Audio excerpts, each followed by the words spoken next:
The night my betrayal went public, I learned a truth most people never realize until it destroys them. Humiliation is loud, but revenge is quiet, and the quiet always lasts longer. The video went live at 8:03 p.m., my phone lighting up like a warning siren as messages poured in from coworkers, distant friends, and strangers who suddenly felt entitled to an opinion about my life. And before I explain how everything unraveled, let me say this clearly. If you enjoy deep, intelligent revenge stories where patience beats rage and silence becomes a weapon, then, after this opening hook, take 1 second to like the video, subscribe to the channel, and comment where you are watching from, because this story proves that power does not belong to the loudest voice, it belongs to the one who knows when to speak. My name is Ethan Cole, and for 10 years I built my reputation brick by brick in Chicago as a crisis communications consultant. The kind of professional corporations hired when scandals threatened to burn them to the ground. Which made the irony of my own destruction almost poetic, because the person who exposed me was not a rival or an enemy.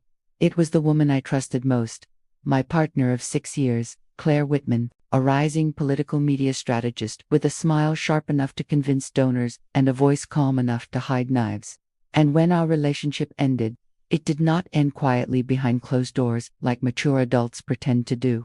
It ended with Claire leaking a carefully edited video to a popular political gossip platform, a video recorded inside our apartment months earlier during a private argument, stripped of context, cut to make me look volatile, manipulative, and emotionally unstable, and within hours it had spread across social media under headlines that painted me as a hidden monster, advising powerful people on image control while failing basic decency at home. I did not shout. I did not post a rebuttal. I did not call lawyers that night. I sat alone on the edge of the bed listening to the city outside my window and watching my career collapse in real time. Clients paused contracts, one canceled outright, another sent a polite message saying they needed to reevaluate optics, and Claire, who knew exactly how these narratives worked, stayed silent publicly, letting outrage do her work for her, which is what made her betrayal so effective, because she understood the algorithm of shame. The next morning I woke up to find my email flooded, not with threats, but with disappointment, the kind that cuts deeper because it pretends to be reasonable. And as I showered, dressed, and stared at my reflection, I made a decision that went against every instinct screaming inside me. I decided I would not defend myself publicly. Not once, not ever. Because public defense feeds the fire and private truth starves it. And Claire had made one critical mistake that night. She pressed upload. She assumed silence meant guilt, but silence can also mean preparation. Over the following weeks, I allowed the narrative to settle like dust. I let people believe the simplified version of me they wanted to consume, the villain in a 60-second clip. While behind the scenes I began rebuilding my life the same way I had built my career, quietly, methodically, and with documentation, because when you work in crisis long enough, you learn that the strongest weapon is not outrage, it is records, timelines, and patterns. Claire and I had shared more than a relationship. We had shared professional space, devices, cloud services, calendars, and what she never realized was that while she curated public personas for politicians, I specialized in tracking inconsistencies. And the moment I stopped loving her, I started observing her, not out of suspicion at first, but out of habit, and habits leave trails. Trails she never bothered to clean because she believed she was smarter than me, which might have been true in politics, but not in systems. I took a job far below my former status at a mid-sized logistics firm under a consulting shell company, a move that confused people who still whispered about me online, but gave me access to something more valuable than prestige: time. Because time without attention lets you think clearly. And during lunch breaks and late nights, I mapped everything. Every message Claire had sent journalists under the table, every donor she quietly pressured, every internal memo she forwarded to herself before resigning from campaigns at exactly the right moment. And the more I mapped, the clearer the picture became. Claire did not just ruin me out of spite. She used my fall to elevate her own image as a moral strategist, booking panels, securing interviews, selling herself as a woman who escaped a toxic partner, and now helped others avoid similar traps. And people believed her because belief is easier than investigation. What kept me calm was not forgiveness, it was clarity, because revenge driven by anger is sloppy, but revenge driven by understanding is surgical.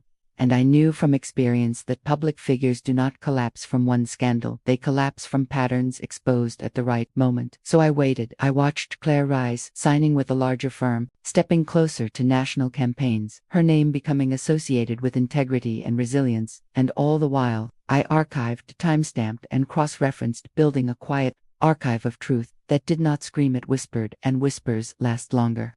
There were nights when I wanted to speak, when I wanted to correct strangers who quoted the video at me like scripture, but I reminded myself that every word I withheld added weight to the moment I would finally release, because silence creates curiosity, and curiosity becomes doubt, and doubt is where reputations begin to crack. The turning point came when I received an anonymous email from a junior staffer at Claire's firm, a woman I had never met, who wrote 3 simple lines. I think something is wrong. I saw your name connected to her past.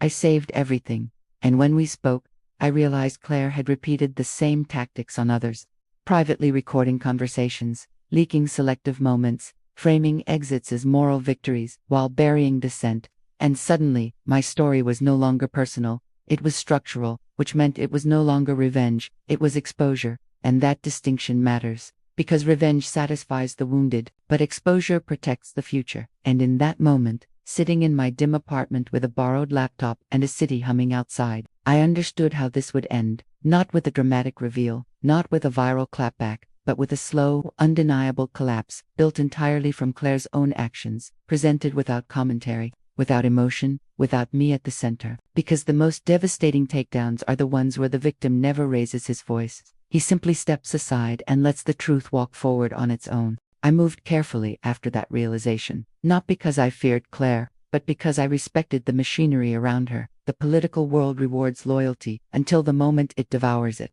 And I knew that if I rushed, the system would protect her and crush the messenger.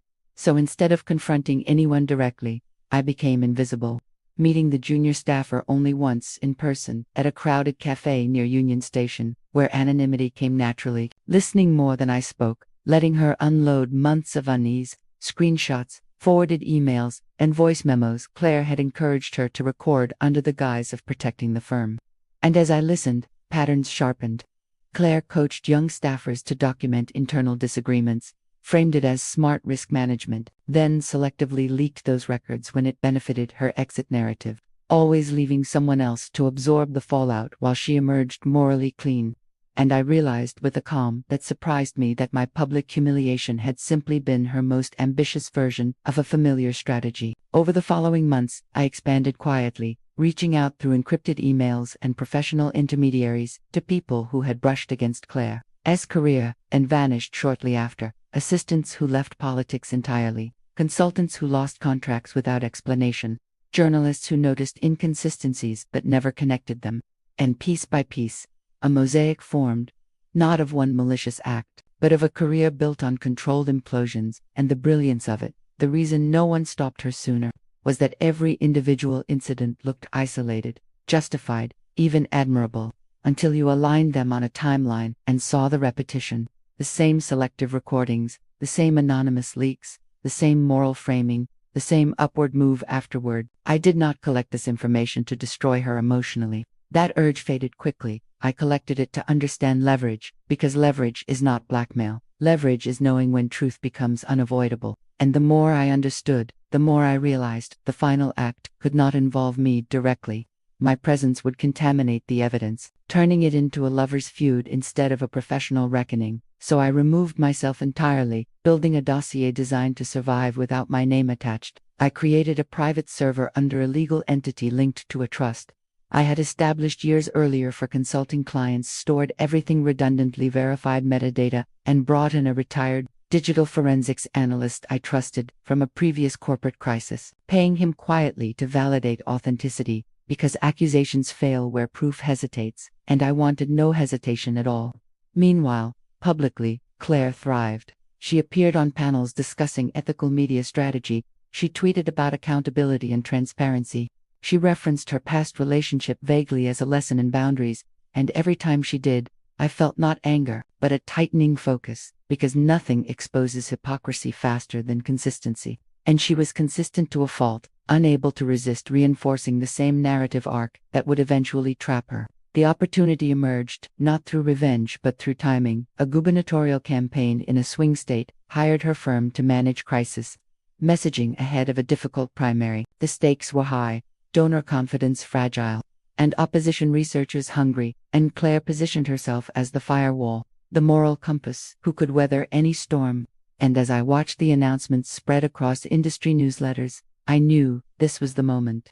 Not because I wanted her to fail, but because the ecosystem around a major campaign amplifies scrutiny naturally. You do not need to shout when the room is already loud. I initiated the release through a journalist. Claire respected a long-form, investigative reporter known for restraint and patience, someone who valued patterns over scoops, and I sent him nothing accusatory, no conclusions, just an organized archive with a single note. These materials document a repeated professional practice. Verify independently, and then I disappeared again. No follow-ups, no nudging, trusting the process because truth handled properly becomes heavier the longer it sits. Weeks passed in silence, and then subtle shifts began. Claire canceled a conference appearance, citing scheduling conflicts. Her firm quietly removed her bio from a featured page. Donors delayed contributions, and the journalist published the first piece. Careful, meticulous, avoiding names initially, describing a phenomenon of political operatives weaponizing private recordings across multiple campaigns, and those inside the industry felt the tremor immediately, because they recognized the pattern, even before names were attached. And when the follow-up dropped with documented timelines and corroborated sources, Claire's name appeared not as a villain, but as a case study, a professional whose methods raised ethical alarms, and that framing mattered, because it invited investigation instead of outrage. Claire responded the only way she knew how, with silence at first, then with a statement about being misunderstood, about context, about personal attacks. And for the first time, her usual control failed her, because the narrative was no longer emotional. It was procedural. Contracts reviewed, internal audits launched, campaign lawyers stepped in, and the very systems she had navigated so skillfully turned toward her with neutral curiosity, which is far more dangerous than anger. I watched from a distance as the story expanded. Other journalists connected dots. Former colleagues spoke cautiously but honestly, and the public betrayal that once defined me faded into a footnote replaced by a broader conversation about ethics in political media. And what struck me most was how little my name surfaced. Because I had designed it that way, my revenge did not require recognition, only resolution. And as Claire's influence diminished, not dramatically, but steadily, panels stopped calling, firms distanced themselves, the campaign quietly restructured its communications team, and she issued another statement, this time apologetic, vague, defensive, a sign she was reacting rather than directing. There was no moment of triumph, no celebration, only a deep exhale I did not realize I had been holding for over a year. Because true revenge does not feel like victory.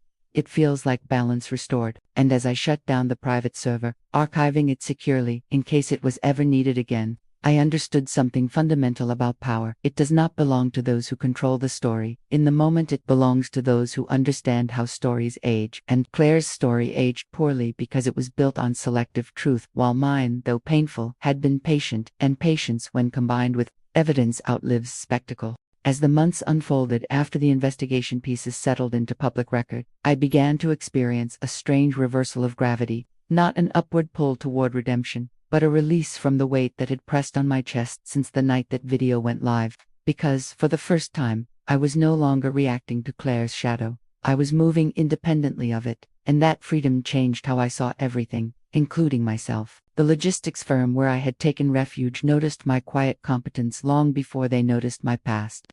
And when a supply chain disruption threatened a major contract, I stepped in with the same calm precision I once reserved for corporate scandals, mapping narratives for stakeholders, aligning internal messaging, and guiding leadership through uncomfortable truths without panic. And when the crisis passed, my supervisor thanked me not for brilliance, but for steadiness, a word that meant more to me than praise ever had. Outside of work, the city felt different, not kinder, but less hostile. Strangers no longer recognized my name, algorithms moved on, and I learned firsthand what every public shaming eventually teaches. Attention is temporary, but consequences linger. And as Claire's influence continued to contract, the world made room for quieter stories like mine to exist again. One afternoon, while walking along the river, I received an unexpected call from the investigative journalist who had first published the archive. He did not ask for more evidence or comments, he simply wanted to tell me that the piece had sparked internal reforms at several firms, that legal teams were revising consent policies, that young staffers were being warned against weaponizing documentation. And hearing that reframed everything, because until then, I had viewed my actions through the lens of personal justice, but now I saw the broader ripple, the way one patient exposure could shift professional norms, and that realization softened something inside me I did not know had hardened. Still, closure does not arrive all at once, it arrives in fragments, and mine came unexpectedly when Claire herself reached out, not publicly, not through intermediaries, but directly, a short email stripped of confidence and ornament, asking to meet, and I sat with that request for days, weighing whether any good could come from reopening a door I had sealed so carefully, until I realized the decision was not about her, it was about me, about whether I needed acknowledgement to move forward, and in the end, I agreed to meet her in a neutral place, a quiet hotel lobby where anonymity diluted drama. When she arrived, she looked smaller, not physically, but in presence, her certainty dulled, her practiced composure frayed at the edges, and for the first time since I had known her, she did not control the room, and as we sat across from each other, silence stretched, not hostile, just honest, until she spoke, not with apologies crafted for impact, but with a halting admission that she had believed her own narrative for so long she forgot it was constructed, that she justified each action as survival in a brutal industry, that by the time she realized the cost it felt irreversible. And I listened not to absolve her but to understand, because understanding completes the arc that revenge alone cannot. When she finished, I told her calmly that I had never sought to ruin her life, only to stop a pattern that hurt people, that my silence had not been weakness, but restraint, and that the consequences she faced were not mine to manage. And she nodded, not in agreement, but in recognition, and we parted without reconciliation, without bitterness, just with clarity, which is rarer and more valuable than apology.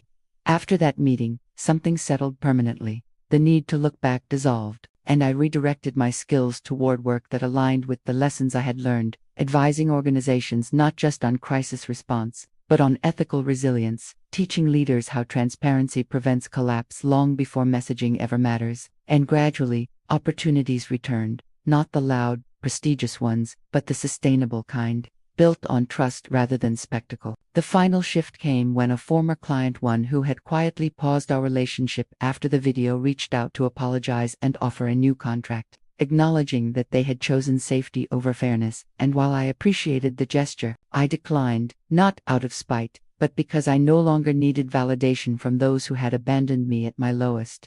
And that decision marked the true end of my revenge. Because revenge ends not when the other person falls, but when you stop measuring your worth against their actions. In the background, Claire's career stabilized at a lower altitude, consulting privately, avoiding public platforms, her name no longer synonymous with integrity or scandal, just another professional navigating consequences. And that outcome felt right, not punitive, but proportional, a reminder that actions echo longer than intentions. As I look back now, I understand that the quiet takedown was never about humiliation. It was about restoring balance in a system that rewards noise over nuance.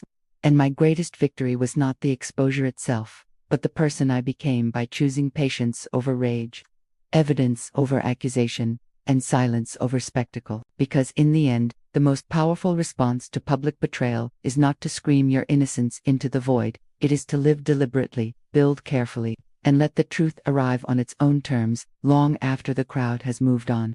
Time has a way of revealing whether a wound has healed or merely stopped bleeding, and for me the real test came not in dramatic moments but in ordinary ones, quiet mornings where no one recognized me, evenings where my phone did not vibrate with opinions, and choices where I could finally act without considering how they might be interpreted through someone else's narrative. Because long after Claire and the headlines faded, I still carried the reflex to anticipate betrayal, a reflex forged by public exposure, and unlearning it required deliberate effort. I immersed myself in work that demanded precision rather than performance, consulting for infrastructure firms, healthcare networks, and nonprofit organizations that cared less about image and more about continuity, places where truth was not a branding tool, but a necessity. And in those environments, I found a different kind of respect, one earned slowly through consistency, not charisma. And that shift recalibrated my sense of value, teaching me that power expressed quietly often shapes outcomes more decisively than power announced loudly. Occasionally, echoes of the past surfaced, a panel discussion referencing the investigative pieces, a podcast discussing ethical failures in political media, and each time I felt a brief tightening, followed by relief that my role remained invisible, because anonymity was no longer punishment, it was protection, and it allowed me to observe without being pulled back into the orbit of reaction. One evening, while reviewing a client report, I received a message from the junior staffer who had first contacted me, telling me she had been promoted, that the firm had implemented new consent policies, that she felt safer speaking up, and reading that grounded everything, because it reframed the entire ordeal, not as a personal saga, but as a turning point in multiple lives, a reminder that accountability, when applied carefully, multiplies beyond its origin. Yet even with that reassurance, I confronted an unexpected emptiness, the kind that arrives after a long conflict ends and leaves behind space you do not know how to fill. Because for over a year my focus had been singular, disciplined by necessity, and without that pressure, I had to rediscover who I was when I was not surviving. A process that demanded vulnerability rather than strategy. I began writing privately, not for publication, but to map my own transformation, documenting moments where silence felt like strength and moments where it felt like avoidance, interrogating my motives honestly, because quiet revenge can easily harden into quiet bitterness if left unexamined, and I refused to let that happen, knowing that bitterness is simply another form of captivity. During this period, I also confronted the role I had played in my own downfall, not in causing the betrayal but in ignoring early signs of imbalance, moments where control masqueraded as competence, where documentation felt excessive, where narratives were shaped deliberately, and acknowledging those red flags did not absolve Claire, but it sharpened my discernment, ensuring I would never again confuse intelligence with integrity. Professionally, opportunities continued to emerge organically, a referral here, a long-term contract there, until one day, I realized I had rebuilt not the career I lost but a better one, slower, sturdier, aligned with values, clarified by loss, and that realization carried a quiet pride, the kind that does not need witnesses. The last unexpected chapter arrived when a university invited me to guest lecture on crisis ethics, a topic that once would have terrified me. And standing in front of students who knew nothing of my past, I spoke not about tactics, but about restraint, about the difference between managing perception and honoring truth, about how easily documentation becomes a weapon when divorced from context. And as I spoke, I felt the final threads of that old identity loosen, replaced by something calmer, more grounded. Afterward, a student asked how to respond when falsely accused in public, and I answered carefully, saying that not every accusation deserves immediate rebuttal, that sometimes the strongest response is preparation, that truth delivered at the wrong time can fail, while truth delivered patiently reshapes systems, and as I said it, I recognized that this philosophy had become instinct, not strategy. In the background of all this, Claire remained distant, our lives intersecting only as abstract references, and that distance confirmed what I had already accepted, that closure does not require ongoing awareness, only understanding, and understanding had been achieved. The quiet takedown had run its full course, not in spectacle, but in consequence, not in victory, but in equilibrium, and as I closed that chapter internally, I realized the most enduring lesson was not about revenge at all, it was about authorship, about reclaiming the right to define your life after someone else has tried to edit it publicly. Because while betrayal can steal your voice temporarily, it cannot erase your capacity to choose silence wisely, to act deliberately, and to rebuild patiently, and in that realization, I found not just peace, but purpose.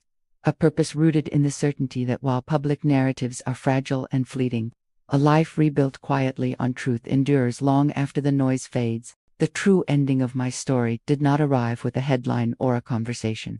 It arrived on an ordinary Tuesday morning when I realized I no longer checked my name online, no longer measured my progress against a past version of myself, and no longer felt the urge to explain what had happened to anyone who did not ask. Because indifference, when earned honestly, is the most reliable proof of healing. My days had settled into a rhythm built on intention rather than defense.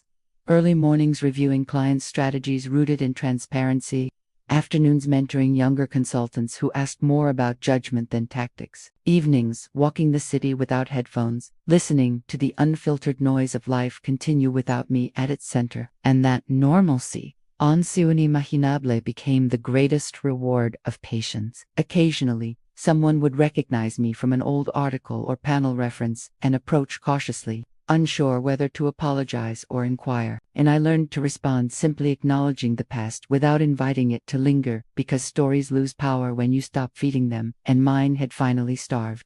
Professionally, I reached a point where I no longer introduced myself with credentials or accolades, only with clarity about what I believed in.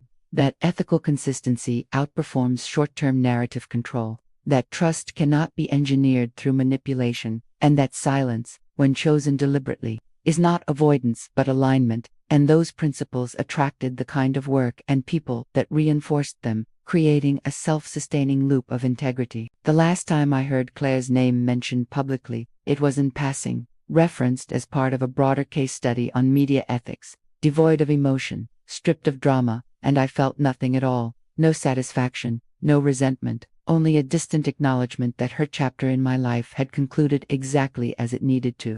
Not with destruction, but with containment, because consequences do not need spectacle to be permanent. What surprised me most looking back was how little energy true resolution required once the right choices had been made, how revenge, when executed quietly and ethically, consumes far less of the soul than prolonged anger, and how restraint, often mistaken for weakness, actually demands the highest discipline. I began sharing my experience selectively with those facing similar storms, not to instruct them to imitate my path, but to remind them that timing matters more than volume, that evidence outweighs emotion, and that public vindication is optional, while private peace is essential.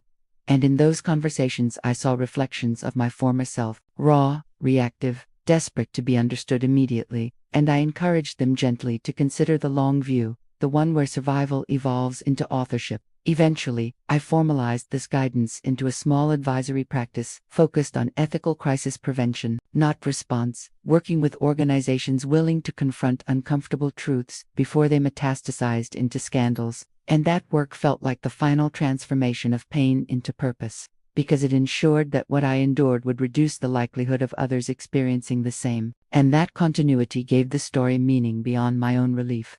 As years passed, the memory of that night, the video went live, softened at the edges, no longer sharp, no longer defining, just another chapter that shaped me without owning me.